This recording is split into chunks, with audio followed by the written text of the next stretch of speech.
Dieudonné Yumbi, de l'autre côté de la technique. Il faut rappeler qu'on a Daï Nathan à la réalisation. Également avec nous sur ce plateau, Jonathan Batengene pour partager et débattre. Bonsoir et bienvenue. Bonsoir M. Wafo, bonsoir au président Dieudonné Yumbi, bonsoir à Maître Janvier Momo, deux illustres aînés qui vont m'accompagner ici sur le plateau, qui vont nous accompagner sur le plateau. Bonsoir à tous les techniciens qui sont en train de travailler pour que cette émission ait lieu. Bonsoir à Monsieur le Président Directeur Général d'Afrique Média. Bonsoir à toutes les autorités camerounaises qui veillent au pied, au grain et au moulin pour que cette émission se passe dans des conditions sécuritaires exemplaires. Bonsoir à l'armée camerounaise qui se bat pour l'unité de ce pays et à toute l'Afrique. Un grand bonsoir particulier à Monsieur Didi Gaba qui nous écoute depuis la Côte d'Ivoire. Un bonsoir à notre copanoliste qui sera en duplex. Je sais que c'est une grande dame, mais vous allez la présenter, monsieur. Merci à vous, Jonathan Batengene. Merci en tout cas pour la perche que vous nous tendez pour directement aller de l'autre côté du Zoom pour retrouver la dame de fer de Bamako, Amina Fofana. Bonsoir et bienvenue.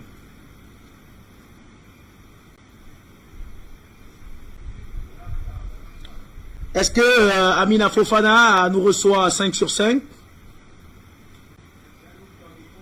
Ouvrez votre micro, Amina Fofana.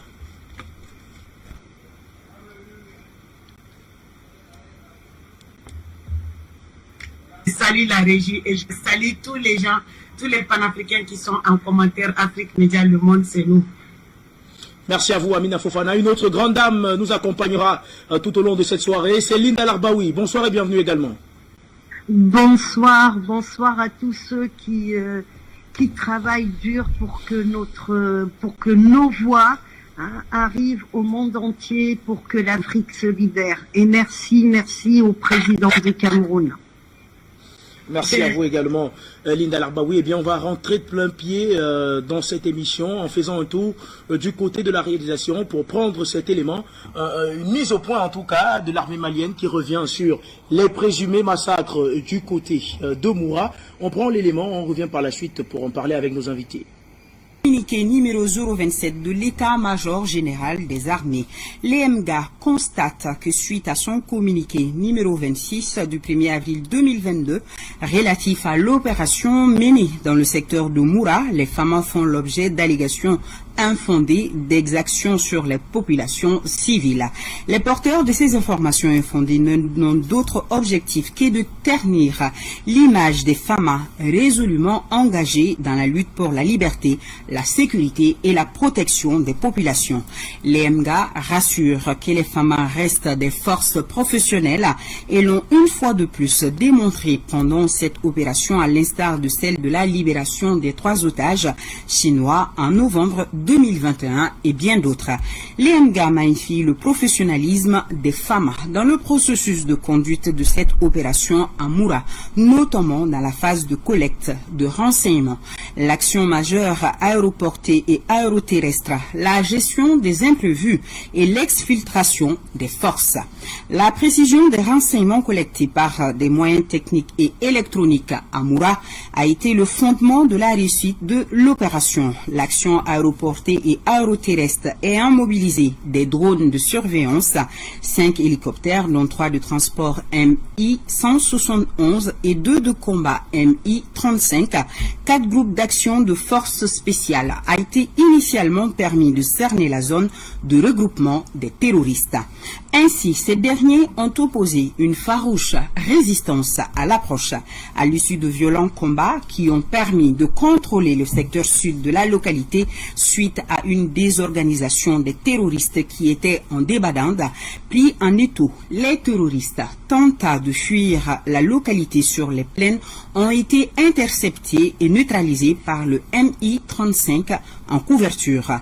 Le contrôle total de la localité a permis de faire le tri, rechercher, identifier des terroristes déguisés et dissimulés parmi les populations civiles. La fouille a abouti à la récupération d'importants matériels militaires et à la destruction des magasins et d'un dépôt de munitions fortement gardé et vraisemblablement piégés. À l'issue de l'opération vivement saluée par les populations opprimées aux tâches des terroristes, les suspects interpellés et les groupes d'action ont été exfiltrés hors de la zone par air. Les suspects terroristes ont été mis à la disposition de la prévôté. Ils répondront de leurs actions devant la justice. L'EMGA tient à féliciter les FAMA pour leur bravoure et engagement pour la défense du territoire national, la protection des personnes et leurs biens et la lutte contre le terrorisme. L'EMGA s'incline devant la mémoire de nos vaillants soldats morts au cours des combats et souhaite prompt rétablissement aux blessés. Par la même occasion, l'EMGA rappelle que le respect des droits de l'homme, de même que le droit international humanitaire, reste une priorité dans la conduite de ces opérations, d'où les énormes efforts de sensibilisation et de formation, de même que l'ouverture systématique d'enquêtes à chaque fois que des allégations sont portées contre l'action des femmes. Par ailleurs, l'EMGA invite au respect de la mémoire des vaillants soldats tombés sur le champ d'honneur, de même que toutes les victimes du terrorisme, et rappelle également à la retenue contre les spéculations diffamatoires qui ne servent pas notre armée résolument engagée pour la paix et la quiétude. Signé le directeur de l'information. Monsieur Diarra, je reviens à vous. Voilà, je viens de lire le communiqué qui nous explique la situation de Moura. Alors, monsieur Diarra, dites-nous, qu'est-ce qui s'est passé exactement? Bonsoir, madame. Donc, je suis ici ce soir au nom de la haute hiérarchie militaire pour clarifier la situation concernant l'intervention militaire des FAMA dans la localité de Moura la semaine dernière. Donc, c'est à la faveur des renseignements très précis et validés que les FAMA ont été amenés à intervenir dans la localité de Moura, où se tenait une grande réunion très importante des leaders de la Katiba de Massina, et avec la finalité de planifier des attaques contre les installations, les FAMA, ainsi que de continuer à mettre la pression sur les populations civiles. C'est dans ce cadre que nous sommes intervenus à Moura. Et donc, à peine que nos forces sont arrivées sur les lieux, parce que c'est une opération aéroportée, dès que nos forces sont arrivées, elles ont été prises à partie par les terroristes qui étaient en réunion, et s'en est suivi des combats très violents, au cours desquels nous déplorons aussi des morts et des blessés. Dans nos rangs. Ok. Alors, qui répondez-vous à tous ceux qui accusent les FAMA d'exaction sur les populations, M. Diarra? Donc, moi, je voudrais préciser que les FAMA sont intervenus à Moura, oui, pas pour aller tuer des civils, oui, dont nous avons la charge de protéger. Nous sommes intervenus à Moura dans le cadre de notre mission régalienne de défense de l'intégrité du territoire national, la protection des personnes et les biens. Donc, je voudrais dire que l'armée malienne est une armée multi-ethnique et ne saurait se permettre de tels agissements, de telles allégations, porter vraiment la responsabilité de toutes ces allégations qui sont portées contre elle aujourd'hui. Mais qu'est-ce qui permet à ces gens-là de dire qu'il y a eu exaction? Les gens interprètent. Nous sommes partis sur la base de renseignements très précis. Des renseignements recoupés et précis. Et c'est suite à ces informations que nous sommes intervenus. Et le professionnalisme des FAMA a été remarquable. Depuis la phase de la planification de la conduite de l'opération, la collecte de renseignements, la phase de l'action majeure, là où on a fait les opérations, nous avons engagé des hélicoptères, les gens ont débarqué, et tout ce qui était imprévu, et le tri des personnes suspectes, jusqu'à avoir l'effectif des gens suspects qui ont été exfiltrés. Donc, moi, je pense que ça montre le professionnel des FAMA dans la conduite de nos opérations. Tout à fait. Le peuple malien est résolument derrière son armée. Aujourd'hui, M. Diarra, que dites-vous à cette population et à l'ensemble des partenaires du Mali pour les rassurer? Que dites-vous? Moi, je voudrais préciser sur cette antenne que les forces armées maliennes restent des forces professionnelles. Nous l'avons démontré dans le passé, comme je l'ai dit, ça a été rappelé dans le communiqué, la libération des Chinois. Donc, nous allons continuer la conduite de nos opérations dans le respect strict du droit international humanitaire et des droits de l'homme. Moi, je voudrais rassurer les populations maliennes. Les FAMA n'opèrent pas contre les populations civiles. Nous sommes conscients que la réussite de nos opérations dépend du soutien de ces populations. Et tant que les populations sont sécurisées, tant que les populations sont protégées, nous savons que nous sommes en train de mener à bien nos missions. Et les foyers à Moura ce soir, comment ils se portent? Nous, Moura représente aujourd'hui une zone de haute surveillance. Aujourd'hui, voilà, nous continuons à surveiller la zone dans le cadre de la protection des personnes et de leurs biens. Merci, M. Diarra, pour ces réponses. Alors, je rappelle à nos téléspectateurs que c'était là le chef d'état-major général des armées, le général de division Oumar Diarra, qui était notre invité, qui répondait donc à nos questions par rapport à la situation de Moura. Merci encore une fois. Merci à la réalisation. Eh bien, on va véritablement boucler la boucle avec cette autre vidéo, mais cette fois-ci, c'est un témoignage d'un des survivants de l'attaque de Moura, tel qu'annoncé par les organisations non gouvernementales Human Rights Watch et autres. On va prendre les témoignages et revenir sur le plateau avec nos invités pour véritablement rentrer dans le débat. On s'intéresse à présent à ce témoignage exclusif d'un ressortissant de Moura à Bamako dans ce journal face aux allégations de violation de droits humains contre les FAMA. Ce natif de Moura nous confie que ces accusations sont non seulement infondées, mais aussi de nature à ternir l'image de l'armée malienne. Pour lui, sans l'arrivée des militaires maliens à Moura, les populations seraient toujours sous le joug des terroristes. Il se confie au micro de Abdoulaye Sako, mais il a voulu garder l'anonymat pour des raisons de sécurité. On l'écoute. De mon point de vue, je ne peux pas y croire. Je ne peux pas y croire en ce sens que cette population même de Moura, de Togué Mourari, a déjà des enfants qui sont des porteurs d'uniforme. Donc il ne va pas de soi comme quoi que ces enfants, que les enfants de Mourari acceptent vraiment porter de telles atrocités à l'égard vraiment de leurs propres enfants. Mais pourquoi de telles allégations contre les femmes?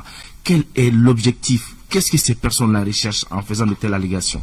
Et aujourd'hui, tu as beau faire, l'unanimité n'existait jamais, n'a jamais existé. Comme on le dit, même le prophète, il n'a pas d'unanimité. À mon avis, c'est peut-être pour salir le régime ou bien pour salir les porteurs d'uniforme. Si tu as encore ces allégations, mais aucun d'entre eux n'a quand même des preuves convaincantes. Ils n'ont aucune preuve convaincante pour pouvoir dénigrer ou bien encore salir vraiment ces porteurs d'uniforme. Ils n'ont aucune preuve. Je ne vois pas vraiment pourquoi, personnellement.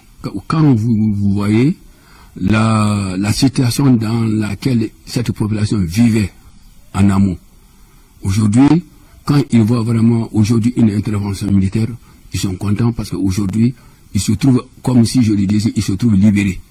Cette population ne pouvait pas vaquer à ses affaires comme elle voulait. Ne pouvait rien faire comme elle voulait. Donc aujourd'hui, la présence de ces femmes, moi je peux dire que c'est la bienvenue. C'est bienvenu. Aujourd'hui, on peut dire qu'ils sont libres de faire ou de vaquer à leurs affaires comme en avant.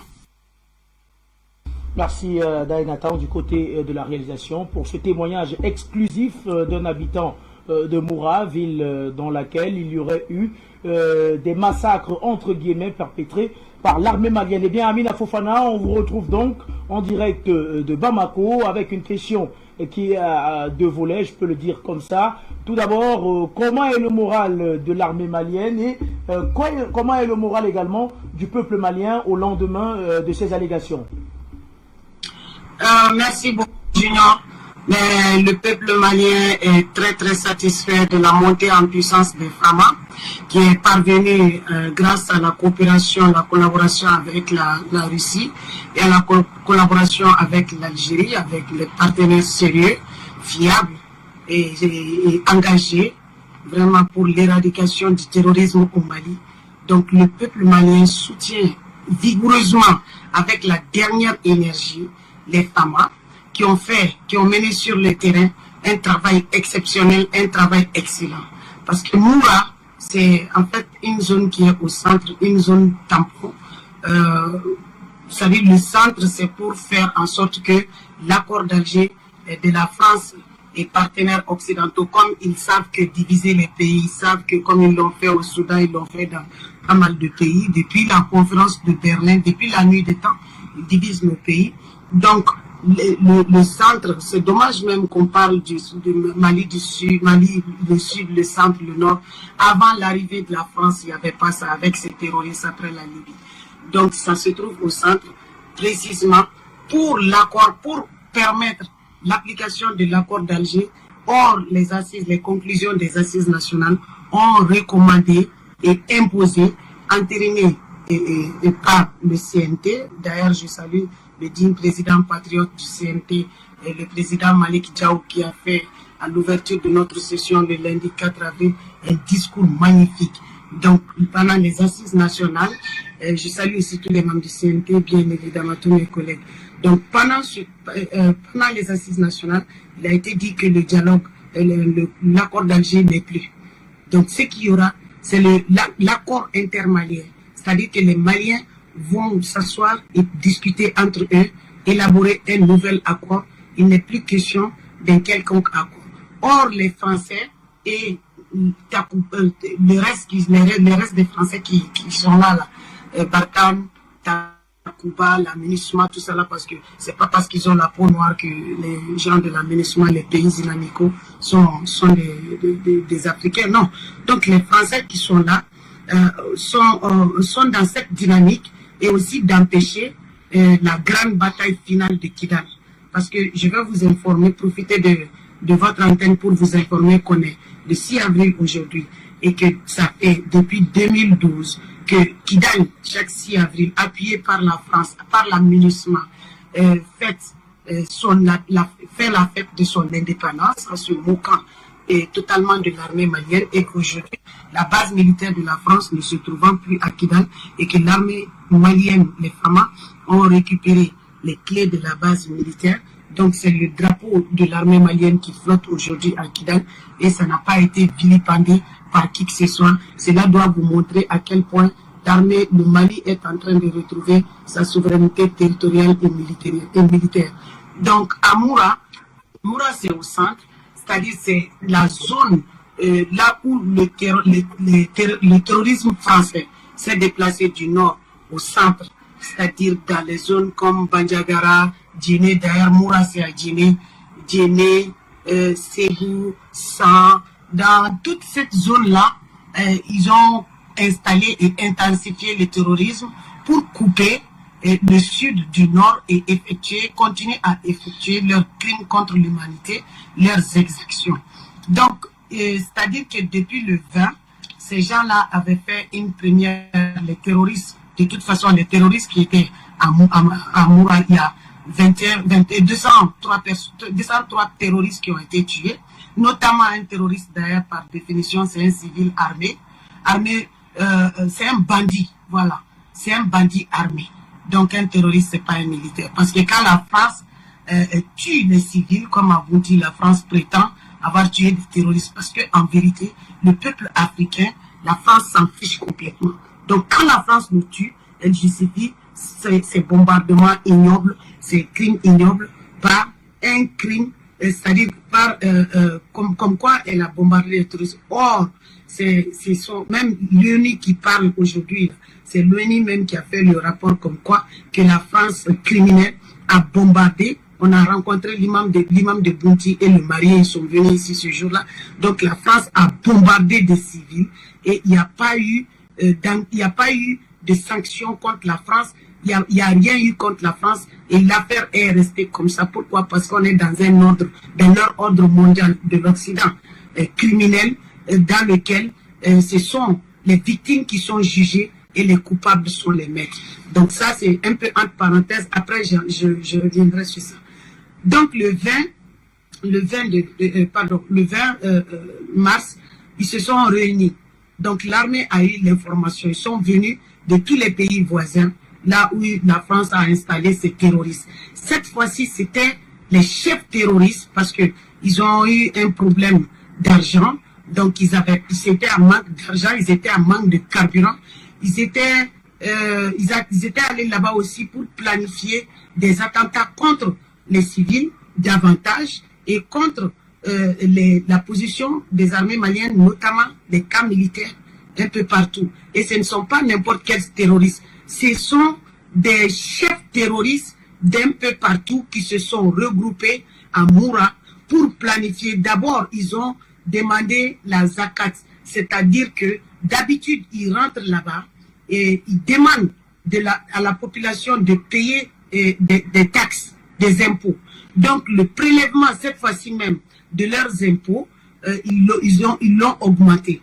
Donc, ils se sont retrouvés pour essayer comment dire, ils se sont retrouvés pour essayer de planifier des crimes.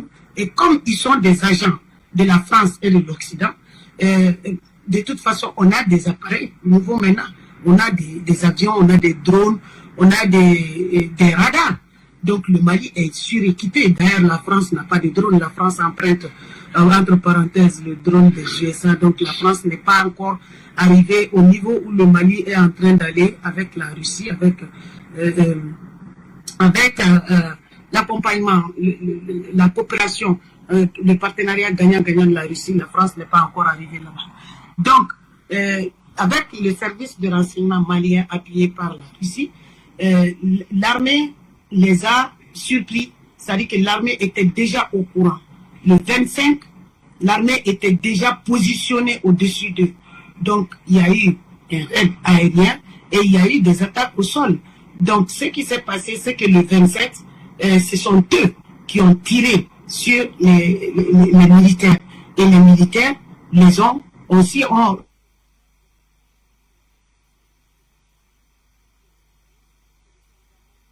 On semble avoir perdu la connexion avec Bamako. Amina Fofana est là.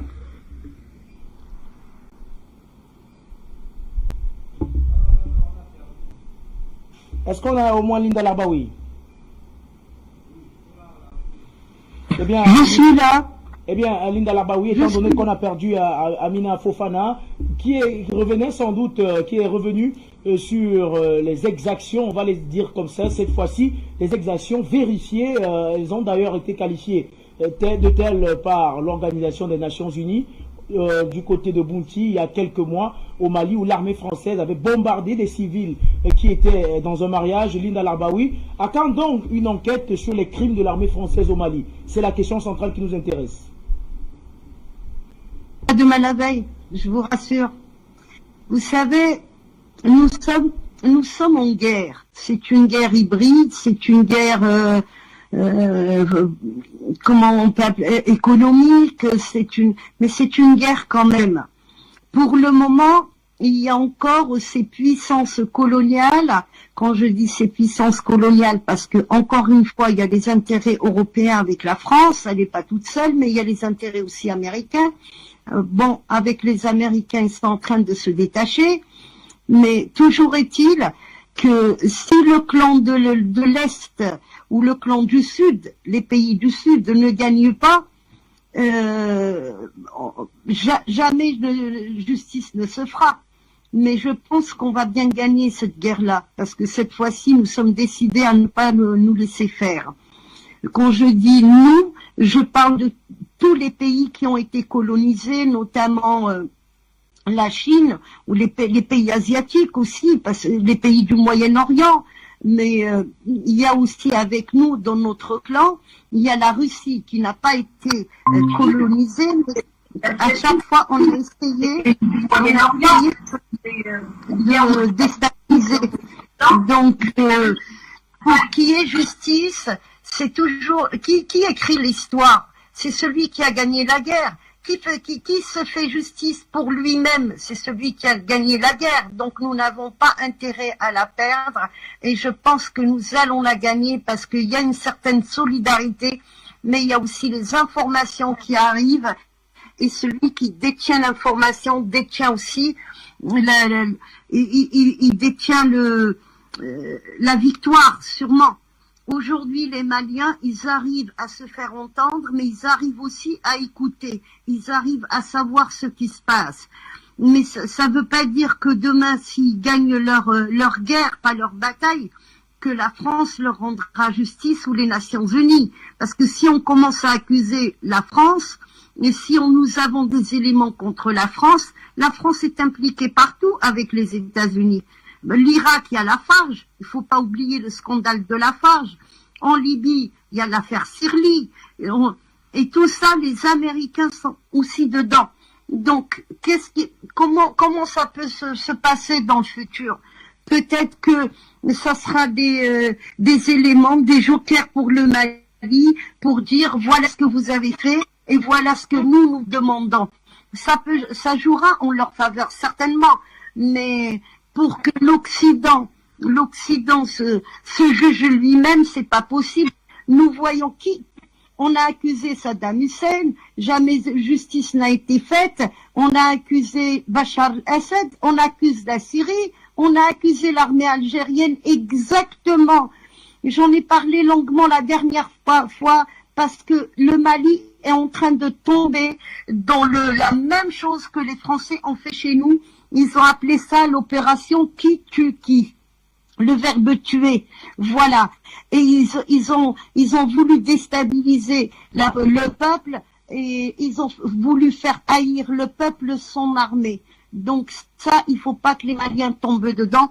Mais s'ils pensent que demain ils vont gagner la guerre et ils vont avoir justice, non. La seule justice qu'ils auront, c'est qu'ils se seront débarrassés d'un néocolonialiste qui est là, qui les pompe et qui les déstabilise, et il n'arrêtera pas tant qu'il ne sort pas de là, et tant qu'il n'est pas affaibli, parce que la France, elle n'est pas tout à fait affaiblie. Il faut pas croire que la France est terminée, il y a une crise économique, non, c'est faux tout ça.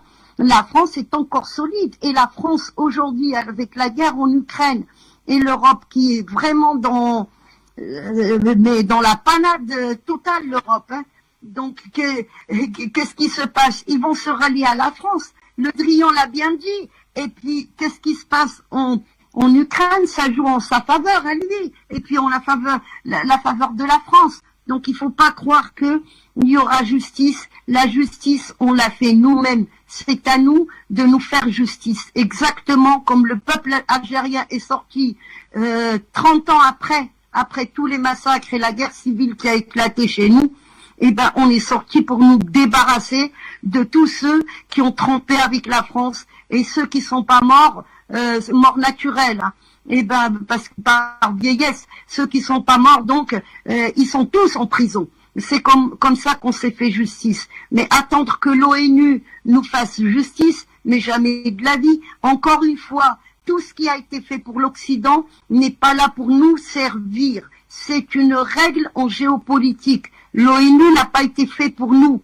Ils se sont partagés l'Afrique. Regardez les cartes géographiques, elles ont toutes été tracées avec des règles. Retournons sur le plateau avec vous, Maître Janvier Momo. S'il faut transposer l'opération algérienne décrite par Linda Larbaoui il y a quelques instants, qui tue qui, si on transpose cette opération du côté du Mali et qu'on se pose la même question, la réponse ne va pas être difficile à trouver, Maître Janvier Momo. Une fois de plus, Monsieur Junior Wafo, je tiens à saluer les deux Amazones, pour ne pas être misogyne, Linda Lardaoui et Amina Fofana. Ce sont des Amazones africaines. Elles ne diffèrent de nous les hommes parce qu'elles ont un buste altier et laitier. Je tiens à leur tirer un coup de chapeau et je leur dis merci pour le combat. Parce que un combat normal qui attend des résultats probants a besoin de l'agent féminine au départ. Parce que l'agent féminine, c'est elle qui assure la procréation et c'est elle qui maintient la terre. D'ailleurs, Mao Tse-tung l'a dit, en 1949, pendant la longue marche, certains disaient qu'il fallait exclure les femmes. Mao a dit, les femmes à elles seules détiennent plus de la moitié du globe. Donc nous sommes d'accord avec Linda et Amina que leur combat est félicité, soutenu, suivi. Et nous savons qu'en tant qu'Amazone africaine, elles détiennent une partie du continent africain. Elles détiennent la plus grande partie du continent africain entre elles. Alors, Monsieur Junior Wafo, Moura, qu'est-ce qu'il faut présenter? Nous venons parler aux Africains. Nous venons ici pour parler aux Africains. Effectivement. Moura, il faut d'abord savoir que Moura, c'est le mausolée de l'horreur terroriste au Mali. La Katiba de Massina est l'une des Katibas, la Katiba c'est les brigades, l'une des Katibas les plus violentes et les plus armées au Mali. Et de tout le Sahel en général. Et de tout le Sahel en général. Ça c'est le premier point. Cela veut dire quoi? Que pour véritablement procurer la paix et la sécurité au Mali, il faut pour les FAMA neutraliser toutes les Katibas qui sont encore actives.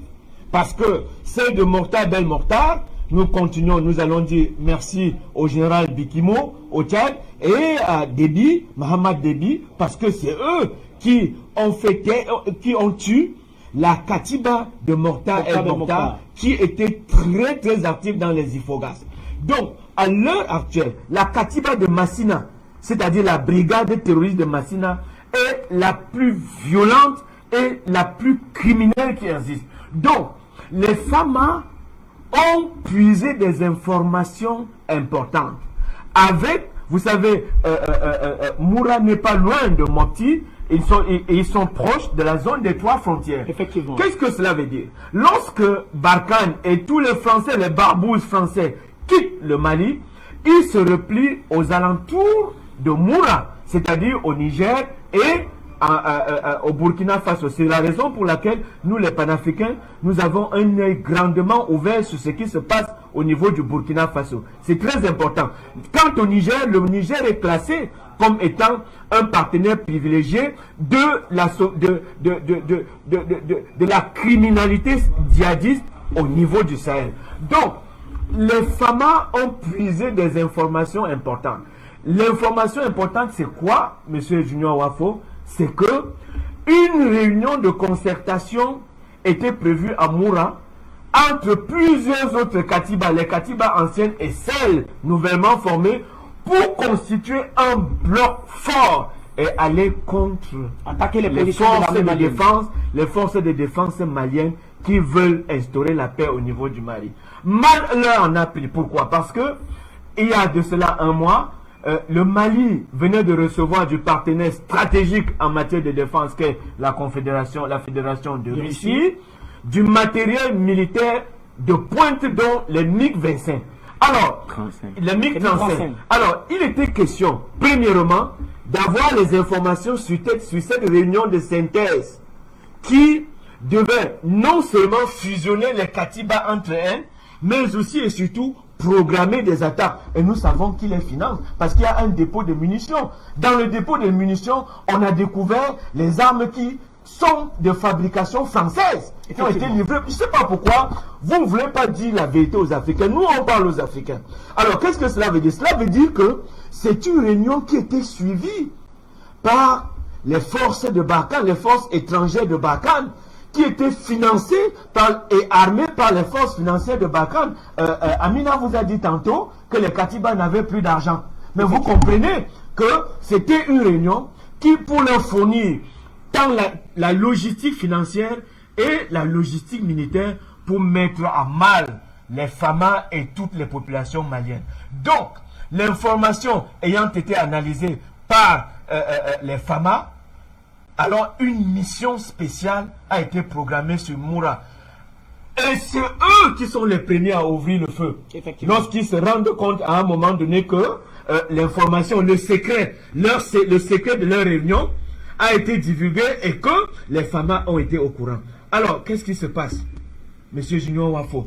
Mais les FAMA ont réagi. Par cette émission, vous nous donnez l'occasion de leur tirer un coup de chapeau à ces forces armées. C'est de ça qu'il s'agit. C'est-à-dire attaquer ceux qui installent l'instabilité constante dans votre territoire, les attaquer avec la dernière énergie. C'est ce que les forces maliennes ont fait. C'est ce que la France a eu à faire lorsqu'elle a été attaquée pendant la Deuxième Guerre mondiale. C'est ce que les États-Unis ont eu à faire lorsqu'ils ont été attaqués. C'est ce que tous les pays du monde font lorsque leur sécurité est mise à mal. Donc, nous comprenons par là que ceux qui sont tapis dans l'ombre et qui ne sont pas fiers de ce qui s'est passé à Moura, parce que plus de 203 terroristes ont été neutralisés. Et la prévôté malienne, parce qu'il faut qu'on vous explique, les forces armées maliennes ne sont pas des criminels.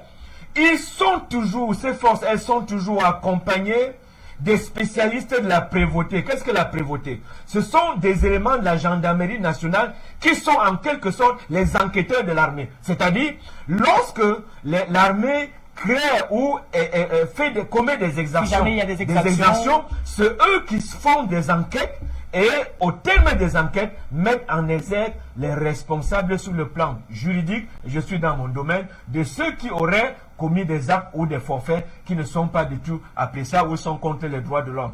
Alors, la prévôté malienne n'a pas encore, tout le monde crie, et la MINUSMA, et les États-Unis, et l'Union européenne, qu'il faut des enquêtes. Mais qui doit mener les enquêtes? Mais c'est la prévôté. Effectivement. Mais ils n'attendent pas les résultats de la prévôté. Parce qu'au niveau de la République centrafricaine, vous avez eu la prévôté qui vous dit que les soldats français ont exercé des exactions contre les populations et contre des mineurs, des viols contre nos enfants au niveau de la République centrafricaine. Le parquet de Paris a déclaré un non-lieu. Alors qu'il y avait un rapport de la MINUSMA qui incriminait les éléments de l'armée française au niveau de la Centrafrique. Alors, question, pourquoi au Mali, on n'attend pas que la prévôté malienne puisse établir son rapport. Un rapport? Encore que nous savons, ils ont tout simplement le goitre. Le goitre, c'est quoi? C'est qu'une réunion stratégique qui devait réveiller toutes les Katibas et mettre le Mali à mal a été dévoilée et ceux qui étaient en réunion ont été neutralisés. Pour dire qu'ils n'ont plus d'éléments probants, ils n'ont plus de justificatifs, ils n'ont plus d'intermédiaires. Parce qu'il faut le dire toujours, ces djihadistes sont des intermédiaires des forces étrangères qui veulent mettre le Mali à mal au niveau de la sécurité. Ils n'ont plus d'hommes de main qui soient capables de représenter, de continuer à instaurer, à maintenir l'instabilité au niveau du Mali. Je suis entièrement d'accord avec l'Amazon Fofana qui vient de dire que les accords d'Alger de 2015, il faut les envoyer dans un tiroir. Nous, Afrique Média, a assisté aux accords de Ouaga en 2012. J'ai souvent coutume de le dire, M. Wafo, parce que nous y étions. Mais pendant que nous nous attendions au désarmement des djihadistes au niveau de Kidal, mais on nous a fait avaler le cantonnement, c'est-à-dire il faut les garder dans un endroit. Mais pourquoi faire? Pour les réveiller à tout moment et continuer à maintenir le Mali dans l'instabilité et dans la déstabilisation. Nous tirons un coup de chapeau. Nous disons merci aux FAMA, à l'armée malienne, qui est une armée aujourd'hui professionnelle. Et ce ne sont plus les forces armées maliennes. Non, il faut changer. Ce sont les forces de défense. Parce que forces armées, c'est un terme impérialiste.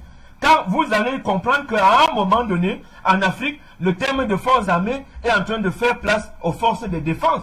Les forces armées servaient à quoi? C'était des forces armées pour protéger les intérêts français. Maintenant, quand on a force de défense, on définit ce qu'on entend par défense. Défense de l'intégrité territoriale. C'est ce que les FAMA sont en train de faire au Mali et surtout défense de la souveraineté. Parce que tant qu'il n'y a pas de souveraineté, on ne peut pas parler de l'indépendance. Je pense qu'à Moura, les forces armées maliennes viennent de prouver, je pense que c'est le plus grand théâtre d'opération que les forces armées maliennes ont mené dans le cadre de la sauvegarde de l'intégrité territoriale du Mali et surtout de la sécurité des personnes et des biens au niveau du Mali. Vous avez suivi comment l'interviewé a tout simplement corroboré avec ce que nous pensions, qu'aujourd'hui à Moura, vous pouvez vous mouvoir, vous pouvez exercer, parce que cette Katiba de Massina, je répète, M. Wafo, c'est l'une des plus criminelles et des plus violentes après celle de Mokhtar el-Mokhtar. Donc, les Maliens aujourd'hui, avec Amoura, viennent de conquérir un autre pan de la souveraineté du pays. Les Maliens viennent de donner la sécurité des personnes et des biens au niveau de Moura. Et vous savez, Moura n'est pas loin de la zone des 3 frontières. La zone des 3 frontières est fait aujourd'hui l'objet de tous les remous, justement parce que les Français l'armée française qui a replié et qui était l'instigateur de l'instabilité au Mali, s'est installé au Niger et au Burkina Faso. Nous regardons ce qui se passe au Burkina Faso aujourd'hui. Après la condamnation de l'affaire de Compaoré dans l'affaire de Thomas Sankara, nous attendons ce que le peuple burkinabé réserve à la sécurité du Mali. N'oubliez pas qu'aujourd'hui, la sécurité du Mali dépend de ses voisins. Les voisins qui sont aujourd'hui en train d'élever des serpents, comme l'Ukraine a élevé des serpents dans le voisinage de la Russie, et nous voyons ce qu'il est en train de faire. Donc, après la sécurisation du territoire malien, il faut naturellement, dans des discussions bilatérales et même multilatérales avec le Burkina Faso et le Niger, il faut bien que le pouvoir malien leur dise: nous ne sommes pas d'accord que vous élevez des mambas verts très très venimeux aux confins de notre territoire. Parce que c'est à ce niveau, dans cette zone, que le Mali va installer les plus puissantes et les plus dangereuses bases militaires. Il s'agit là des actes posés pour sauvegarder, M. Wafo, la souveraineté d'un État. Nous voyons ce qui se passe en Ukraine et nous comprenons comment il faut organiser la souveraineté d'un État, comment il faut protéger un État, le protéger surtout dans des confins, au niveau des frontières avec les autres États. À Moura, et pour sortir, l'armée malienne a fait un travail de sape. N'en déplaise à Human Rights Watch, nous sommes habitués à leurs rapports tronqués, leurs rapports qui sont guidés par ceux qui les financent. Amnesty International et tous les autres, qui sont ceux qui les financent? Ce sont les services de renseignement européens qui les financent. Ce ne sont pas les donateurs, M. Junior Wafo. Ce ne sont pas seulement des donateurs. Donc, ce sont les relais sûrs de l'impérialiste et de la poussée géopolitique occidentale en Afrique. Que l'armée malienne continue d'être vigilante et qu'elle agit dans le sens de la sauvegarde, non seulement de la souveraineté du Mali, parce que quand nous parlons de la souveraineté du Mali, nous faisons allusion à un certain Modibo Keïta Sénou. Et nous pensons, à un moment donné, que ce grand homme s'est remué dans sa tombe, dans son paradis, et a inspiré le peuple malien, la femme malienne que les Fofana représentent, pour que le combat soit mené qu'aujourd'hui, nous ayons des hommes d'honneur comme les Assimi Goïta qui sont en train de diriger le pays vers l'avenir, vers un avenir glorieux. À Moura, il faut que les Africains à qui nous parlons comprennent que l'armée malienne vient de poser un acte de souveraineté majeur et qui se doit d'être applaudi par les Africains, neutraliser les djihadistes qui se préparaient une fois de plus à s'aimer l'instabilité. Et le dépôt de munitions, demandez les résultats de l'enquête du dépôt de munitions. Les munitions sont de quelle fabrication? D'où viennent-ils? Est-ce que les djihadistes dans le Sahel fabriquent des armes? Qui sont ceux qui leur livrent des armes? Qui sont ceux qui leur donnent la logistique?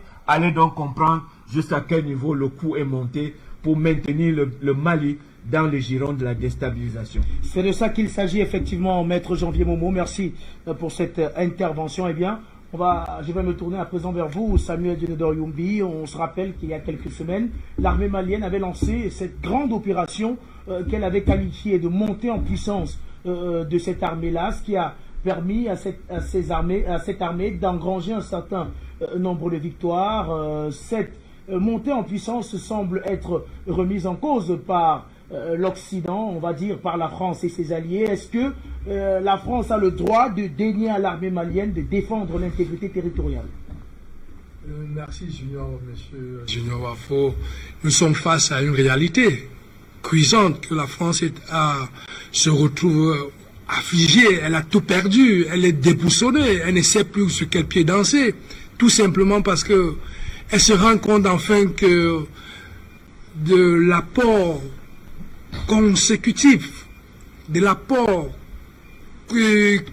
forte que la Russie a apporté au Mali. C'est aujourd'hui que la France se rend compte. Et la dernière livraison de ces matériels qui sont arrivés sont des matériels tous de pointe et du renseignement. Ça veut dire, vous êtes ici, quelqu'un qui est au Mali, vous parlez ici, il vous écoute. Et alors, tous ces radars qui ont été mis là ont permis aujourd'hui que la France et l'Europe en général puissent avoir cette puissante défaite en direct aux yeux du monde entier, aux yeux de l'opinion internationale.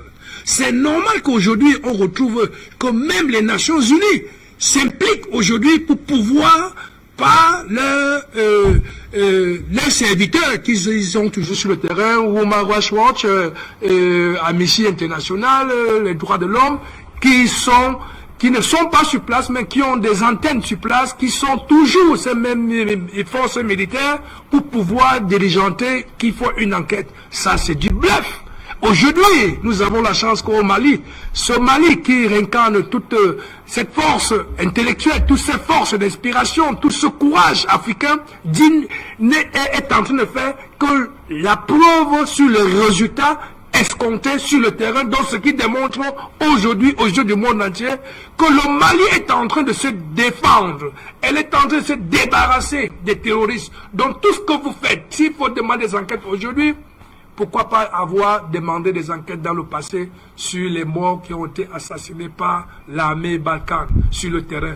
Pourquoi pas avoir demandé une enquête sur les morts qui ont été faites en Centrafrique? Pourquoi pas avoir demandé toutes des enquêtes sur des massacres qui ont été faits par des terroristes? Donc aujourd'hui, nous voyons tout simplement que la France est aux abois, tout simplement parce que même si vous êtes prêt à mourir, vous avez quand même un dernier souffle de vous faire entendre. Mais ça ne passera plus parce que le Mali, vu le colonel Assimi Goïta, dans sa vision, il est en train d'appliquer la détermination de la demande du peuple souverain.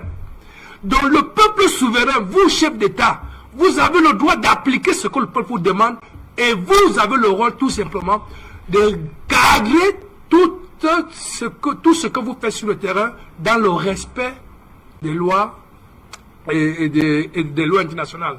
Aujourd'hui, le Mali vient par la détermination de son armée et de la coopération qu'elle a avec la Russie montrer aux yeux des Africains, voici le bel exemple qui est en face de nous. Voici ce que nous devions utiliser comme opportunité en ce début du XXIe siècle, dont la maturité que nous avons aujourd'hui nous donne la possibilité d'engranger des relations avec des pays qui viennent vers nous pour nous aider à nous en sortir dans la main de l'impérialisme.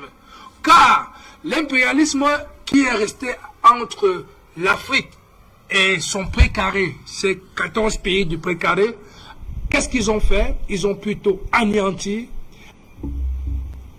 ils ont anémié l'esprit des Africains comme si c'était ceux-là qui sont les seuls sous couvert des Nations Unies à apporter la paix, la stabilité, le développement. Mais aujourd'hui, nous avons compris tout simplement que la détermination que nous avons depuis que Afrimédia a fait pignon sur rue aujourd'hui et qui a commencé à édifier la jeunesse africaine, que nous-mêmes nous avons pris cette prise de conscience du panafricanisme que nos parents, nos aïeux ont laissé. Aujourd'hui, nous sommes en train de trouver des résultats escomptés, que c'est nos soldats africains aujourd'hui, que nous ne croyons plus avoir confiance, et qu'au Mali aujourd'hui, ce grand pays, grande civilisation, et qui démontre aujourd'hui que oui, le Mali est une grande civilisation, oui, les Maliens, les forces maliennes aujourd'hui sont en train de mettre sur pied ce que la pensée et le souhait de tous les Africains de 54 pays, nous sommes en train de démontrer aujourd'hui au monde entier que la fin de l'impérialisme est déjà là. Ce n'est pas qu'elle arrive, elle est déjà là. Voilà comment ce qui se passe là-bas, comme disait encore mon copanéliste Maître Zari Momo, nous sommes ici pour parler aux Africains, pour dire aux Africains à eux, ce que nous sommes en train d'apporter, c'est pour vous réveiller, même ceux-là qui sont encore indécis, de croire encore que le bonheur viendra par l'impérialisme. Non, le bonheur ne viendra plus par la France. Le bonheur viendra par nous.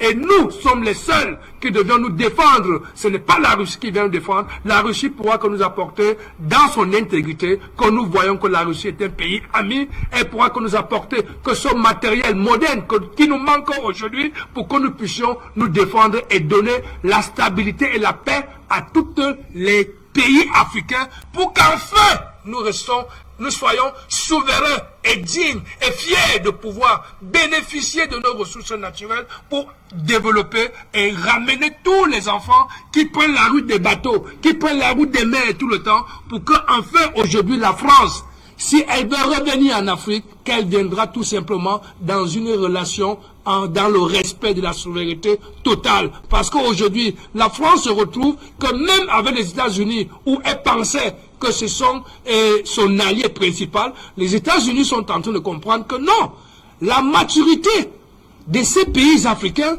nous devions la respecter. Parce que la jeunesse africaine aujourd'hui, elle est devenue très mature.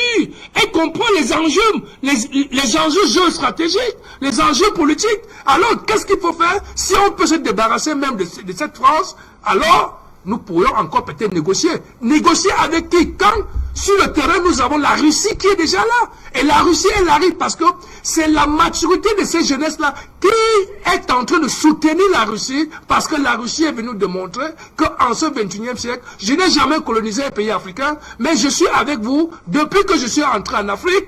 Vous avez vu ce que j'ai apporté en Centrafrique, ce que j'apporte aujourd'hui au Mali, ce qui veut dire qu'avec vous, vous et moi, nous pouvons changer la donne dans le monde. Et si on change la donne dans le monde, les plus bénéficiaires, ça sera les Africains. Ça ne sera plus l'Europe. Parce que l'Europe a toujours dit, je vous représente même au niveau des Nations Unies. Je dois vous défendre au niveau des Nations Unies. Comme si elle nous avait infantilisés.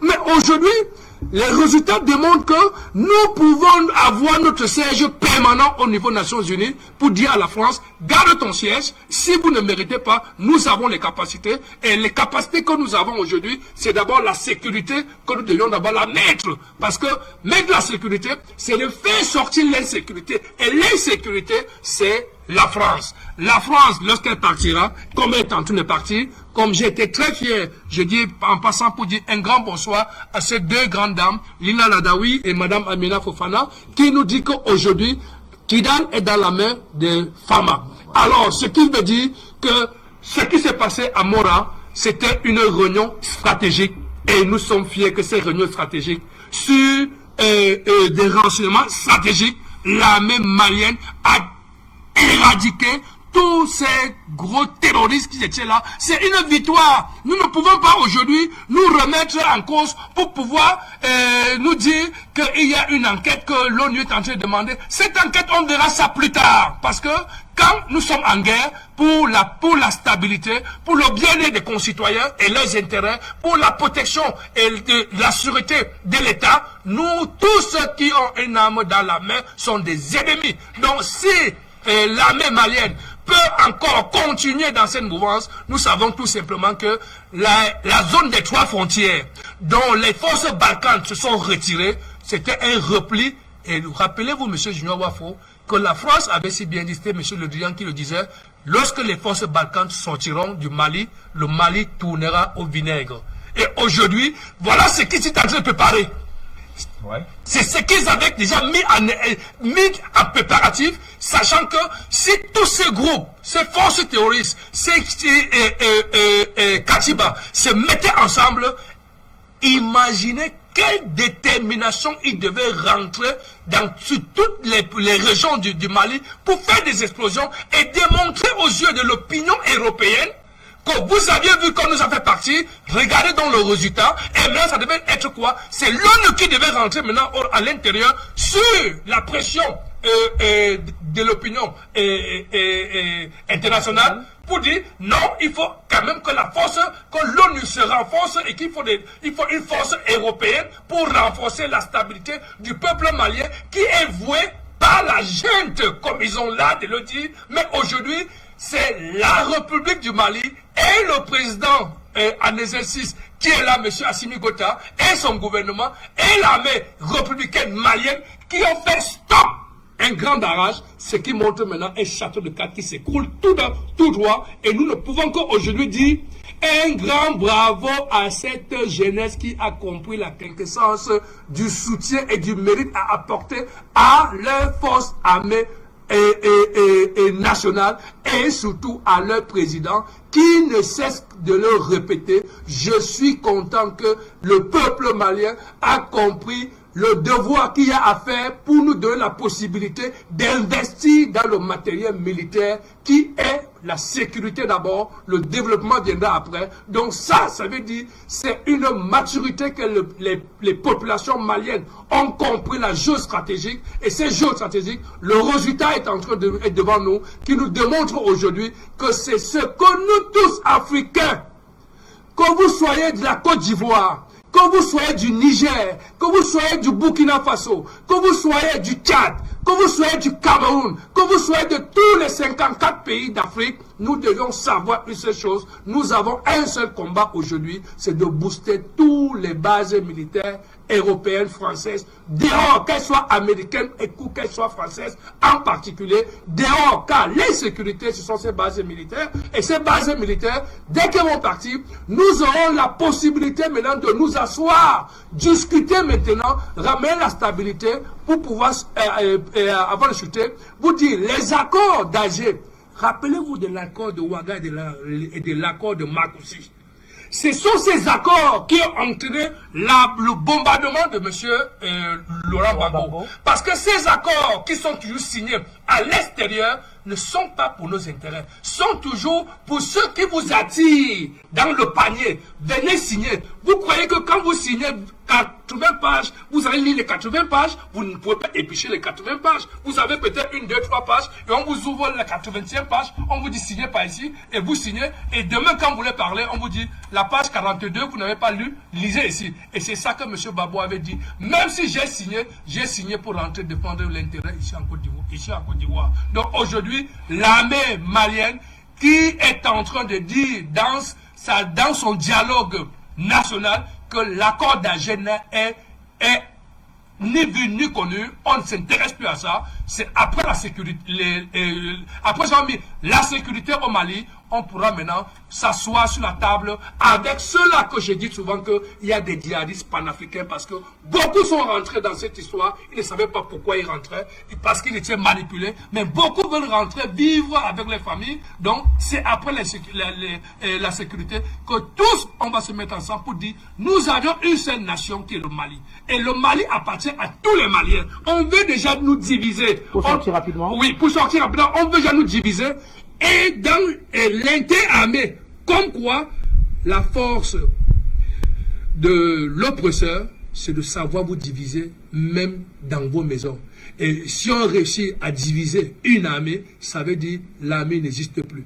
Mais comme l'armée malienne, celle-là, c'est une armée de guerrières conquérantes depuis des siècles. Aujourd'hui, ils ont compris d'où pouvait arriver la brèche. Et ils ont compris de se mettre ensemble et voir les résultats que nous avons vus à Mora. Merci à vous, Samuel Djenedor Youmbi. Eh bien, on reviendra tout à l'heure sur ces fameux accords d'Alger. Le temps pour nous de retrouver Jonathan Batengene et reparler de cette montée en puissance de l'armée malienne qui semble faire peur à Paris quand on voit les réactions à la suite de l'opération militaire engagée du côté de Moura. Et on parle, Maître Janvier Momo évoquait tout à l'heure cette fameuse Katiba Massina qui ne cesse de commettre des dégâts du côté du Mali, pas seulement au Mali et également dans la zone dite des 3 frontières. Est-ce que vous partagez donc l'avis de Samuel Djenedor Youmbi et également de nombreux observateurs de la scène politique malienne, selon lequel cette rencontre est une rencontre qui a été décapitée, qui avait vraisemblablement pour objectif de servir en tout cas d'argument pour faire revenir peut-être la France et la force Takuba du côté du Mali en se servant de leur fusion et de leurs exactions une fois qu'elles se seraient mises ensemble pour un retour de la force Barkhane peut-être sur le territoire malien après qu'elle ait été chassée. Oui. Je corrobore leur version des faits et les thèses qu'ils ont avancées. Je salue tout à fait le combat engagé de notre sœur Amina Fofana qui a dit, elle a relaté clairement ce qui s'est passé. Et je vais appuyer par 2 choses. Vous avez un argumentaire qui est basé sur 2 versions. La première version, c'est la version qui est avancée par un ensemble d'acteurs. Vous allez voir ces acteurs, RFI, France 24, le quotidien Le Monde. Et quand vous entrez dans les textes, vous lisez, chaque fois, c'est des individus qui n'ont pas mis les pieds au Mali. Il n'y a pas de témoignage, il n'y a que des allégations. un style journalistique tout à fait nouveau, sans éléments de preuve de terrain. On allègue et on fonde des convictions sur des allégations, ce qui se rapproche davantage de la désinformation et de la construction de fake news comme étant élément probant pour l'opinion publique. Le deuxième élément, vous avez la version qui a été portée par le gouvernement malien, une version qui est corroborée par un ensemble de médias. Je vais faire la publicité à certains médias. Bamako.com. Prenez le site, vous allez sur le site, vous allez voir, vous tapez Moura, vous allez voir la version qui est donnée par les journalistes de terrain qui sont maliens. Eh bien, il corrobore le fait. Vous allez prendre également un autre journal, je crois l'Info. L'Info, vous allez trouver un François Ndebele qui raconte encore les faits, et cette fois-là, il apporte des précisions qu'on va apporter ici. De l'autre côté, ceux qui ont fait le plus d'efforts pour apporter un analyste un peu proche des faits, c'est un Africain. Il s'agit de M. Diallo, il est chercheur en sciences politiques, il est spécialisé certainement sur les questions de l'Afrique de l'Ouest. C'est TV5 Monde. Mais le fameux Diallo, il ne vit pas au Mali. Il ne vit pas au Sénégal, son pays, il vit en France. Voilà l'individu qui vient corroborer une thèse de... Vous voyez que, d'une part, on a des gens qui sont loin des faits, qui allèguent, et d'autre part, on a ceux qui sont sur le terrain et qui relatent la réalité, qui corroborent avec la version de l'État. Une réalité qui est contestée. S'il fallait prendre position, vous prendriez position pour qui, honnêtement? Vous choisiriez les témoins oculaires. Effectivement. Ceux qui sont au contact de la réalité. Parce qu'on peut nous soupçonner d'être subjectifs, d'avoir fait notre camp sur la base de ce que nous serions sympathiques des Russes. Donc, on va y aller de manière un peu plus méthodique. Alors, que disent les témoignages? Bien sûr, les témoignages de M. Dembélé sont assez... il va aller sur le terrain, il va rencontrer les personnes, et les populations de Moura disent qu'elles étaient 4000 dans leur village, et que jusqu'à date, elles ne déplorent pas la perte d'un membre de leur communauté. Hier, le Premier ministre Ogué Kokala Maïga reçoit plusieurs leaders de la communauté Peul qui étaient à Moura. Le grand leader, Monsieur Sa Majesté Lupakou, Monsieur Aziz Diallo également y sera. Plusieurs leaders de la communauté Peul vont le rencontrer et ils vont confirmer la version des FAMA. On parle là des leaders de communautés qui vivent à Moura. Alors, lorsque vous avez mis ensemble tous ces éléments, vous comprenez qu'il s'agit d'une campagne simplement de diffamation de l'État malien, une campagne de désinformation, une campagne de diabolisation de l'État malien, une campagne de médias tenue par des médias mensonges qui, crescendo, ou bien tous azimuts, ont décidé de tirer sur l'offensive de l'État malien. Mais pourquoi est-il sur l'offensive? Une grosse partie a déjà été détaillée ici par Maître Momo. Il a parlé de la fameuse Katiba Massina, qui est la Katiba de M. Amadou Koufa, qui était lui-même un des leaders de l'ancien Ansardine. Avec plusieurs autres leaders, ils ont fusionné. Ils font partie de ces mouvances qui sont nées après 2015. Et c'est bien parce que tout à l'heure, notre aîné, le président Djenedor Yumbi a parlé de 2015, les accords d'Alger. Après les accords d'Alger, on a vu émerger deux types d'acteurs, le GSIM et le groupe de soutien à l'islam. Et on a vu aussi naître l'EIGS, l'État islamique dans le Grand Sahara. Effectivement. Les deux grands mouvements naissent après les accords d'Alger. Et dans la dernière interview de Jean-Yves Le Drian, ministre des Affaires étrangères de la France, il nous donne un indice très fort. Il dit l'échec des accords d'Alger il y a une date référence, c'est les accords d'Alger. Effectivement. L'échec des accords d'Alger a sabordé le processus de paix au Mali. En fait, il nous renseigne sur quelque chose que le Premier ministre Ogaï Kokala Maïga a toujours dit, que la France a créé deux mouvements.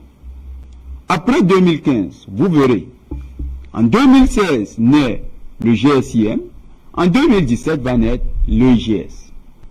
Les deux mouvements terroristes majeurs qui font la loi aujourd'hui dans le Sahel, du moins le désordre. La Cassina de Amadou Koufa, elle a créé une zone de non-droit à Moura depuis 8 ans. Les populations en parlent. La situation était telle qu'ils collectaient la zakat, comme disait notre sœur Amina Fofana.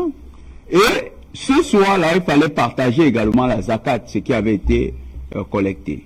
Malheur en a pris, l'armée malienne avait les bons renseignements et sur la base de ces renseignements a frappé. L'opération donc de diabolisation vise à faire quoi? 1. Freiner la montée en puissance de l'armée malienne qui est en train de détruire les bases les plus importantes, parce que si la base du GSIM, la plus importante base du GSIM vient d'être touchée, ça veut dire que la prochaine cible, c'est la base du MNLA, l'ancien MNLA, qui est devenu l'EGS. Donc, dans la lecture géopolitique, les soutiens de ces gens savent que les deux grands mastodontes du terrorisme dans le Sahel que la France a fabriqué sont en train de perdre pied. Et pour freiner l'offensive malienne, on procède par un tapage, un ramadan médiatique négatif porté par, et j'ai oublié de le dire, ce monsieur Diallo est le chercheur, le spécialiste d'Amnesty International pour la zone du Mali. Il est en France, hein, mais il a qu'un nom africain. Donc, ce monsieur Diallo, je sais qu'il peut peut-être nous écouter là, mais il faudrait qu'il sache que ce qu'il fait, ça ne répond à aucune méthodologie de recherche. Il n'y a aucun travail de recherche qu'on réalise à distance, surtout pour ce genre de travail. Il est en dehors de tous les canons scientifiques. C'est donc un mercenaire politique, un mercenaire du point de vue scientifique. Et ce qu'il fait ne répond pas à la science. Ça répond essentiellement à des visées de déstabilisation d'un État comme la France. Bon, s'il le fait pour sa bourse, on peut le comprendre. Qu'il continue pour sa bourse, mais dans les faits, ce qu'il fait est mal. Donc, voilà le type de chercheur qui est le spécialiste de Amnesty International. Et c'est sur la base des rapports aussi biaisés qu'on va fonder un ramadan médiatique pour freiner l'offensive malienne. Le premier élément. Le deuxième élément, c'est quoi? La France sait que désormais, la Russie tient les cartes du jeu mondial. Il y a la question de la souveraineté énergétique qui va se poser dans les prochaines années. Vous voyez, le prix des énergies a commencé à monter en Europe. Le prix des matières premières monte en Europe. Les Européens sont conscients que dans la recherche de nouveaux débouchés, il n'y a que l'Afrique qui sera le dernier grand réservoir qui leur est potentiellement accessible. La France en est consciente. La France se dit donc, si le Sahel est sécurisé avec l'aide des Russes, ça veut dire que de manière conséquente, les Russes contrôleront, leurs réserves énergétiques en amont qui sont hyper importantes et qui déjà affectent le marché mondial, mais en aval, vu qu'ils sont déjà très proches des Algériens. Vous savez que les Algériens ont été réticents à signer un accord pour augmenter leur production dans l'Union européenne, mais ont accepté quand même, avec l'Italie, de faire une dérogation. Donc, puisque les Algériens sont les alliés des Russes, si les Maliens venaient à tomber sous l'escarcelle russe totalement, eh bien, voilà encore le gaz qui leur sera inaccessible. Et dans même l'hypothèse du grand gazoduc qui part du Nigeria, c'est-à-dire du golfe de Guinée, pour remonter dans la zone, par le Maghreb, qui peut remonter jusqu'en Europe, la Russie aura un contrôle impressionnant de cette grande réserve de gaz. Donc, les approvisionnements de la France sont hypothéqués. La France se voit tomber au niveau de désormais un pays qui est sous la dépendance ou bien sous le bon vouloir de Moscou. C'est pourquoi Paris, sentant l'asphyxie prochaine, commence à s'agiter, à sortir le grand matériel médiatique, à sortir un discours de diabolisation de la Russie, qui n'est pas forcément pour l'opération militaire russe, mais qui est en prévision de tout ce qui va survenir à la victoire sur les terroristes. Donc, il y a tous ces enjeux-là qui sont actuellement en train de se dessiner. La France sait que la victoire de l'armée malienne, appuyée par les alliés russes, sur ce territoire-là, la victoire des Russes en Ukraine, c'est l'appauvrissement de la France assuré. Et donc, ils sont en train de jouer leur dernière carte. Ici, je suis presque sûr que Paris est prêt à aller jusqu'aux armes au Mali cette fois-ci. Parce que là, c'est un enjeu vital. Et pas seulement Paris, toute l'Europe. Parce qu'à l'heure où nous parlons, l'Europe va se passer, l'Europe a voté une loi suicidaire. Se passer du gaz russe. 155 milliards de mètres cubes de gaz par année. Les États-Unis ne peuvent leur fournir, d'après les estimations maximales, c'est-à-dire, on estime même qu'il n'y a pas eu de tempête. Parce que s'il y a la tempête, tout ça change. 10 milliards de mètres cubes. Ça veut dire que sur 155, les États-Unis ne peuvent même pas produire le tiers de la demande européenne. Or, l'Europe a déjà coupé, a annoncé qu'elle va se couper de la production russe. L'Europe va perdre à ce niveau. Les Russes ont élargi la question du paiement en rouble aux autres matières premières, là où ils sont deuxième, troisième ou même premier. Le nickel et d'autres matières premières rares. Ces ressources-là vont coûter très cher à l'Europe. Il y a beaucoup de pays en Europe qui vont tomber en faillite. L'Union européenne elle-même va entrer dans une période de crise d'ici la fin de l'année. Mais maintenant, la France sait que c'est son seul marché. Et c'est le pourquoi jusqu'à présent, la France n'a pas encore subi de plein fouet la crise ukrainienne. Elle a subi à un certain niveau, mais pas encore de plein fouet du point de vue énergétique. Mais elle sait qu'avec la présence russe, et l'effet domino possible qui peut se produire dans la sous-région Afrique de l'Ouest, la France sera coupée de la petite situation de confort qu'elle s'était taillée jusqu'à présent en Europe. Et elle va rentrer dans la même situation que les autres nations européennes. Actuellement, l'Angleterre, où nous parlons, l'Angleterre va rentrer dans une période de crise. Donc, les Français le savent maintenant. C'est pourquoi ils ne cherchent plus à forcément réunir tous leurs alliés. Vous n'entendez plus parler de Takuba. Ils ne sont plus dans cette lecture. Ils ont compris que maintenant, c'est à qui mieux. Il faut se chercher avant de mourir. Sinon, demain, c'est les populations françaises qui vont comprendre que leur politique n'avait pas anticipé. Actuellement, les enjeux sont tels que la France est vraiment touchée au vif. On a détruit le premier poumon du terrorisme au Mali. C'est le club, c'est la base militaire de GSIM. Il reste l'EIGS. Et nous faisons confiance aux forces armées maliennes qui ont produit un rapport fidèle, intègre. Si les chefs de communauté ont confirmé, ont corroboré ce qui s'est dit là, si les populations ont corroboré ce qui s'est dit là, si les populations nous ont raconté à travers, parce que moi je lis beaucoup la presse malienne, s'ils ont raconté, il y a un monsieur qui raconte, il dit, j'ai des membres de famille qui ont été interpellés, mais ils sont rentrés à la maison. Effectivement. Pourquoi? Parce qu'il y a eu une fouille des maisons, il y a eu une fouille des individus, et on a procédé au filtrage qui a permis de distinguer les terroristes des individus qui sont de véritables civils. Oui. Donc, il n'y a pas eu de bavure. Ce compte rendu de l'armée malienne est intègre, il est fidèle et il est digne de foi.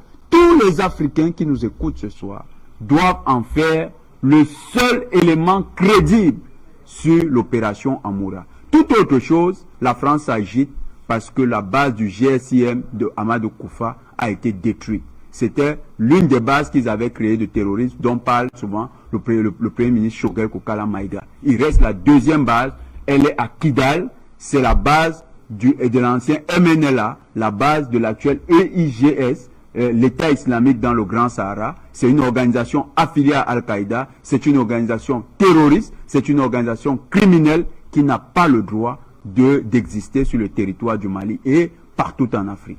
Merci à vous, Jonathan Batengene. Eh bien, Amina Fofana, je vous retrouve donc de l'autre côté de Bamako. Tout à l'heure, vous avez évoqué ces fameux accords d'Alger qui sont en train ou bien qui ont été mis de côté et qui, pour les Maliens, ils sollicitent ou bien ils préfèrent un accord entre les Maliens qui permettra peut-être au pays de sortir de la situation difficile dans laquelle il se trouve. Est-ce qu'on peut dire que le peuple malien a enfin compris, parce qu'il faut dire, s'il faut revenir sur ces accords d'Alger, que pendant des années, ces accords ont été contestés par la France, mais dernièrement, la CEDEAO a privilégié certains pans de ces accords d'Alger. Jean-Yves Le Drian est revenu encore sur les accords d'Alger qu'il a qualifiés de base en ce qui concerne la situation socio-politique du Mali. Est-ce qu'on peut dire que le colonel Assimi Goïta, le CNT et l'ensemble du peuple malien a enfin compris qu'il fallait se passer des accords d'Alger pour essayer de sortir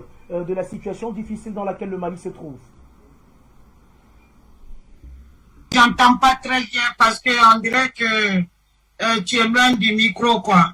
Donc, moi, j'étais en train de parler. Je vais juste noter l'accord d'Alger pour répondre à ça. En deuxième position, j'étais en train de relater et j'ai vu que le grand frère Janvier Momo et Jonathan Batengene et puis Samuel Yumbi ont relaté beaucoup de choses avec ma sœur Linda Larbaoui. Donc, Moura, en fait, c'était le nid du terrorisme du Sahel, au niveau du Sahel. C'était le nid du terrorisme. Et ça, c'était la plus belle des occasions pour nos femmes, parce que depuis le début du conflit jusqu'à aujourd'hui, où je peux dire depuis le début, où le digne président patriote Assimi Goïta a pris le pouvoir, et depuis qu'on a commencé la collaboration avec la Russie, nous n'avions pas eu une aubaine comme celle-là. C'est normal que la France, que les USA soient frustrés, parce qu'il s'agit quand même de ce qu'ils ont organisé contre le Mali. Des chefs, des leaders, hein. On parle des leaders, des plus grands leaders criminels, ceux qui planifient les guerres au Sahel, il s'agit d'eux.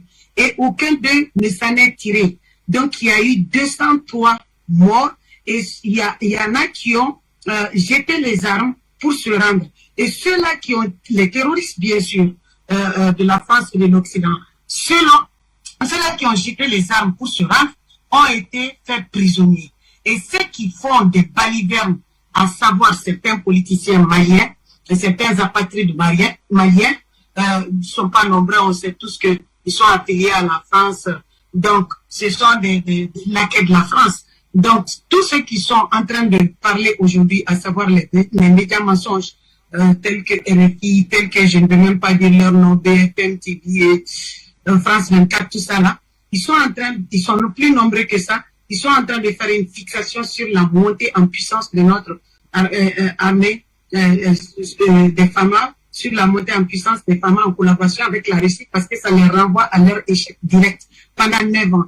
Je vous rappelle que la Russie est là.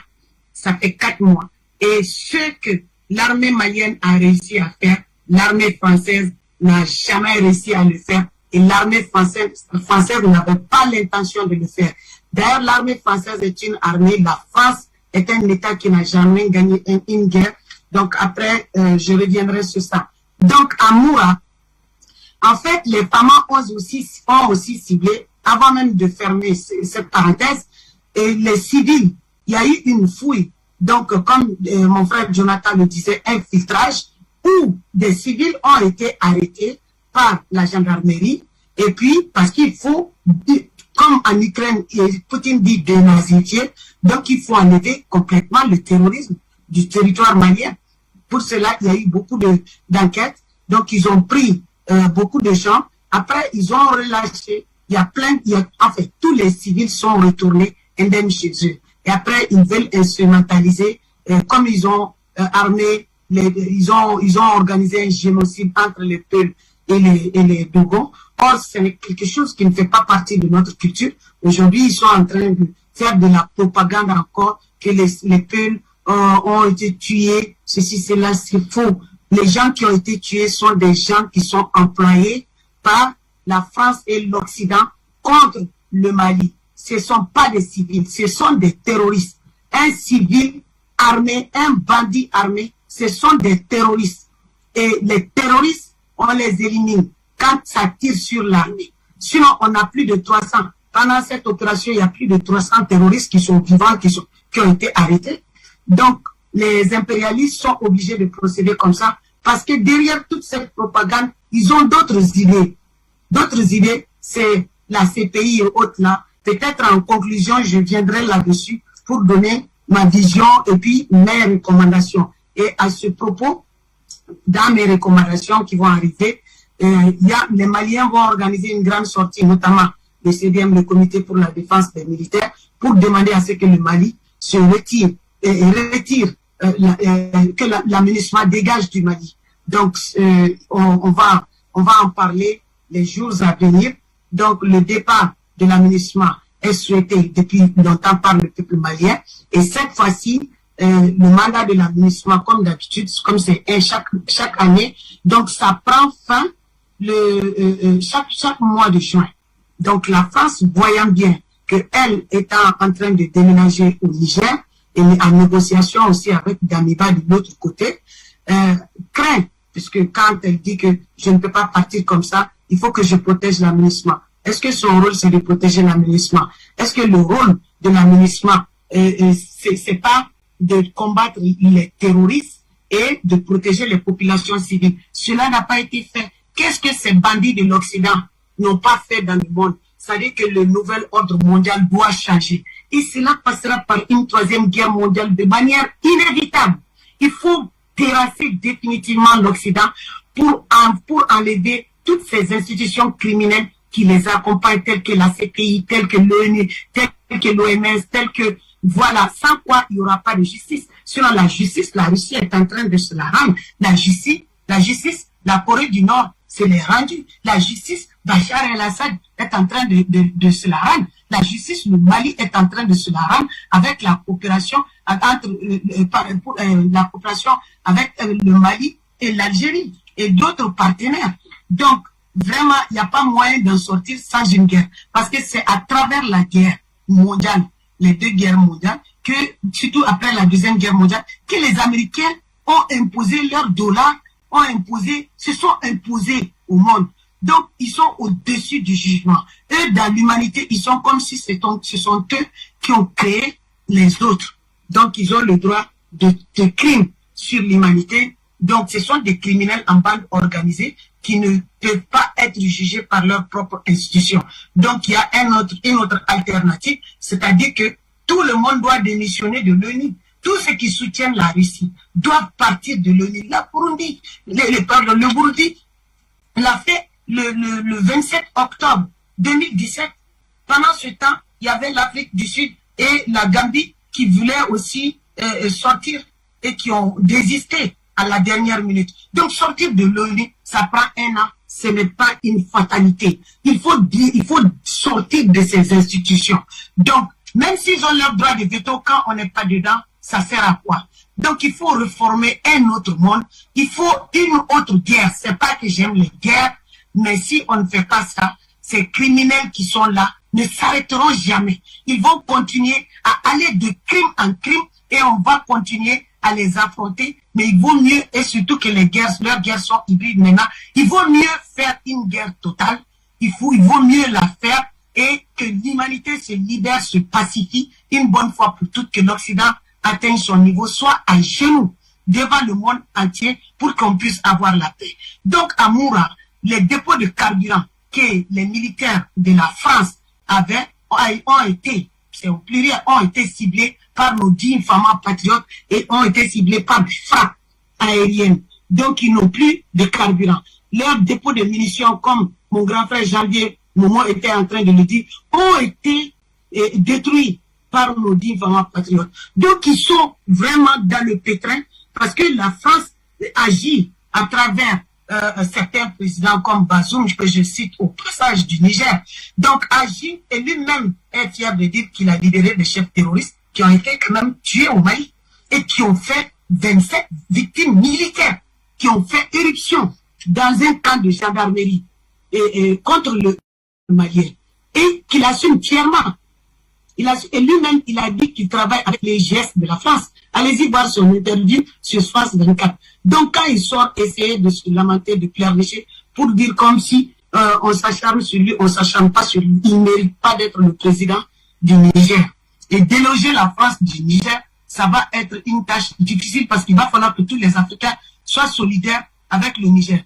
Puisque, comme j'ai l'habitude de le dire, quand un gars comme Macron, qui n'a rien dans son sous-sol, a le kilo de s'arrêter, de parler à Poutine, de lui dire, de le défier, ou bien l'Union européenne qui n'a rien qu'on a dit aujourd'hui, qui est complètement déprimée, qui ont le kilo de sanctionner un pays fournisseur, ça veut dire qu'ils ont déclaré, ils ont fait une déclaration de guerre aux Africains. C'est pour ça que j'ai toujours dit que l'Afrique est en danger. Parce que ce qu'ils sont en train de faire, ils comptent sur nos ressources. Et pour avoir nos ressources, c'est le même système. Il faut renforcer le terrorisme. Il faut venir de force dans nos pays à travers des prétextes comme les exactions qui sont en train de coller à l'image des femmes parce que ce n'est pas bon pour leur plan.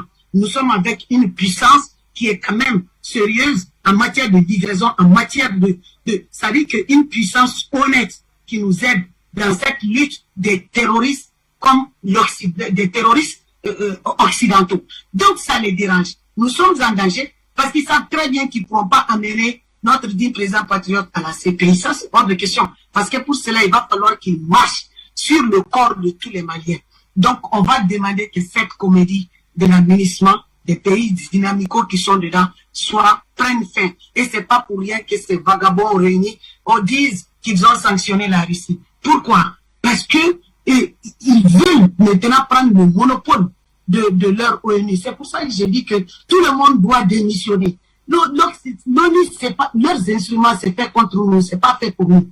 C'est fait pour nous maintenir en esclavage. C'est fait pour que eux, ils soient les dieux de l'humanité et les autres êtres humains, leur création, et ils sont libres d'en faire ce qu'ils veulent. Et il est temps que cela change. C'est pour ça que je dis toujours aux Africains qu'il est très très urgent que les présidents qui n'ont pas encore compris ça, qui pensent que leur intérêt personnel égoïste esclave, parce que ça vient de l'esclavage, ça vient du franc CFA. Donc, il faut vraiment que les militaires et les peuples comprennent et se mobilisent. Parce que c'est une question de vie ou de mort pour les Africains. Donc ce que les impérialistes tentent de faire aujourd'hui, ça va toujours échouer grâce à l'éveil de conscience des brillants panafricains d'Afrique Média, grâce au dit président patriote Paul Biya. Aujourd'hui, l'Afrique a l'éveil de conscience et aux autres panafricains qui sont sur Internet. L'Afrique a un éveil de conscience très très avancé. Mais il faut que les actions suivent. Pour cela, ce sont les patriotes, les 10 présidents patriotes qui doivent prendre le relais, qui doivent faire en sorte que l'Afrique, parce que cette fois-ci, vraiment, ça sera pas bon. Si on se réveille pas, parce que nos premiers ennemis, ce sont nos chefs d'État qui soutiennent l'Occident. C'est ça le problème. Et ce sont eux qui mettent l'Afrique en danger. Ce sont eux qui se fichent complètement de la vie des Africains.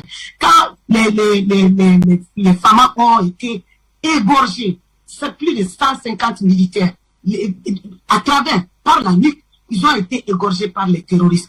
Ou quel ONU, ils ont publié ça partout. Les médias mainstream, ils se sont jetés là-dessus. La France était très contente. Et Alain Juppé est sorti avec le sourire au coin de ses lèvres pour dire que les terroristes ont fait une montée en puissance au Mali et que nos femmes ne sont pas à la hauteur, etc. Et il a stigmatisé nos militaires. Donc, il faut savoir que c'est à la fin, de toute façon, la guerre mondiale est inévitable parce que l'humanité n'en peut plus. Nous avons besoin de paix. Nous avons besoin que les diables retrouvent leur vraie position, qu'ils achètent en yuan, qu'ils achètent en rouble, qu'ils achètent à l'argent que le Mali va créer bientôt, qu'ils achètent les produits qu'ils n'ont pas avec l'argent de ce pays. Parce que quand tu n'as rien, tu te conformes à celui qui détient les matières premières et tu obéis à ces règles. Non, eux, ils ont mis le monde à l'envers, c'est-à-dire c'est eux qui n'ont rien, mais ce sont eux les plus barbares de l'histoire de l'humanité, ce sont eux les plus cruels, ce sont eux qui violent les propres règles qu'ils ont instaurées, qui se font passer par des donneurs de leçons, des défenseurs des droits de l'homme. On a fait des exactions ici, on a fait des exactions par là. Qu'est-ce que la France n'a pas fait en Libye? Qu'est-ce que la France et les Occidentaux n'ont pas fait au Yémen? Qu'est-ce qu'ils n'ont pas fait en Irak? Qu'est-ce qu'ils n'ont pas fait en Syrie? Qu'est-ce qu'ils n'ont pas fait en Indochine? Qu'est-ce qu'ils n'ont pas fait dans le monde? Ils ne peuvent pas être jugés comme ça. Donc, je ne vais pas être plus long. Il faut que tous les Africains sachent que même les terroristes qui ont jeté leurs armes ont été pris et emprisonnés. Et il faut savoir aussi que dans l'opération de Moura, il y a des militaires maliens aussi qui ont trouvé la mort. Et ces vagabonds, ils n'en parlent pas. Ah non, ils n'en parlent pas. Donc le parquet militaire malien a décidé de ne pas confier l'affaire à l'ONU. Ils sont là parce que c'est au Mali d'approuver la demande des USA. Les USA ne peuvent pas nous imposer quelque chose. Donc l'enquête a été ouverte et pour donner une plus vaste et une plus d'amples informations aux impérialistes qui sont en train de nous accuser de tous les noms. Donc c'est ça que j'avais à dire. Et il faut savoir que une fois de plus, je le répète, là où ils essuient l'échec, un échec de presque 10 ans, là où ils ont été chassés, comment ça s'appelle, là où l'OTAN en Afghanistan, l'OTAN a perdu en Afghanistan, parce que c'est pas des gens qui viennent, c'est-à-dire ils n'ont jamais gagné une guerre. Tout ce que la Russie a gagné comme guerre, ils ont falsifié l'histoire pour se les coller. Donc, il faut que la Russie sorte. Mais maintenant, la Russie est en train d'agir et de réagir. Maintenant, il faut que la Russie soit plus offensive. Il y va de la sécurité de l'humanité. Il faut que là où l'Occident est capable de renverser des chefs d'État pour ses intérêts criminels contre les peuples, et pour piller leurs ressources avec n'importe quel moyen, à travers que ce soit le franc CFA ou que ce soit d'autres monnaies, ou que ce soit le pillage à travers leurs multinationales qui déploient partout. Tout ça, ce sont des crimes contre l'humanité. L'OMS, c'est un crime contre l'humanité. La CPI, la Banque mondiale, le FMI, tout ça, tout ce qu'ils ont, ça dit que le dollar, c'est un crime contre l'humanité. L'euro, c'est un crime contre l'humanité. Ce sont des instruments de colonisation de l'humanité en général. Donc, il faut sortir de là. Et ils ne vont pas se laisser faire. C'est pour ça qu'on est obligé vous avez vu la montée en puissance de l'armée malienne. L'armée malienne plus l'armée malienne est en train d'éradiquer le terrorisme, plus eux, ils sont scandalisés. Donc, ils cherchent toujours un autre moyen pour assombrir le tableau doré ou le tableau en diamant de nos femmes, du succès en quelques mois seulement, de là où les vauriens criminels ont échoué. Il faut que la France m'écoute maintenant. Si la France veut la guerre avec le Mali, la France l'aura. Parce que si la France s'attaque au Mali, la France s'attaque à l'Afrique et la France s'attaquera aussi à nos alliés. C'est ce que la Russie a dit aux membres de la CEDEAO qui sont partis sans honte demander une résolution à l'ONU pour envoyer les militaires de la CEDEAO contre le Mali. Mais ils n'envoient jamais les militaires de la CEDEAO contre les terroristes. C'est là où la Russie leur a dit que la clause qui nous lie avec le Mali, si vous osez, quelqu'un qui touche à un cheveu de Maliens, vous êtes en conflit direct avec la Russie. Donc bientôt, j'espère que ces criminels vont payer en yuan et c'est ce que la Chine a promis. Et bientôt, ils vont aussi acheter dans la monnaie que le Mali va créer. Et vraiment, Afrique, Micha, le monde, c'est nous. Je suis toujours fier de partager le plateau avec vous, les clients panélistes. Merci à vous, Amina Fofana.